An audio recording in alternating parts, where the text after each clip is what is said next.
Hi, this is Pooja, physiotherapist, and this is Ask a Physio series episode 2.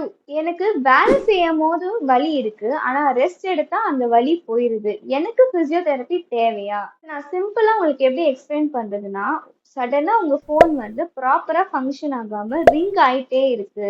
நீங்க என்ன பண்றீங்க? அந்த ringing சவுண்டுக்கு irritate ஆகுறதுனால அந்த ஃபோனை மியூட்லயோ இல்ல சைலண்ட்லயோ போட்டுடுறீங்க. ஸோ மியூட்லயோ சைலண்ட்லயோ போறதுனால டெம்பரரியா அந்த டைமுக்கு அந்த சவுண்ட்ல இருந்து உங்களுக்கு ரிலீவ் ஆகுறீங்களே தவிர அந்த பிரச்சனை என்னன்னு நீங்க போய் ஃபைண்ட் பண்ணல. அதே மாதிரிதான் உங்க பாடியுமே. நீங்க ரெஸ்ட் எடுக்கிறதுனால அந்த டைமுக்கு அது சரியாகிற மாதிரி உங்களுக்கு இருக்கும். ஆனா ரூட் காஸ் கண்டுபிடிச்சி சரி பண்ணாத வரைக்கும் இந்த பெயின் உங்களை விட்டு போகாது. ஒரு சிலருக்கு இது அக்யூட் பெயினா இருக்கும் போது போயிடும். இதுவே இது கிரானிக் பெயினா இருக்குன்னா அவ்வளோ சீக்கிரமா ரெஸ்ட்லயே போயிடாது. அதனால எப்பவுமே ஒரு பிசியோவியோ இல்லைன்னா ஒரு மெடிக்கல் ப்ரொஃபஷனையோ போய் பார்க்கறது தான் அட்வைசபிள். இந்த மாதிரி வேற ஏதாவது பெயின் ரிலேட்டட் குவரிஸ் இருக்கு அப்படின்னா கமெண்ட்ல சொல்லுங்க. இந்த வீடியோவை வலி இருந்தாலும் நான் டாக்டர் கிட்ட போக மாட்டேன்னு சொல்ற உங்க ஃப்ரெண்ட்ஸுக்கு ஷேர் பண்ணி விட்டுருங்க. பாய்.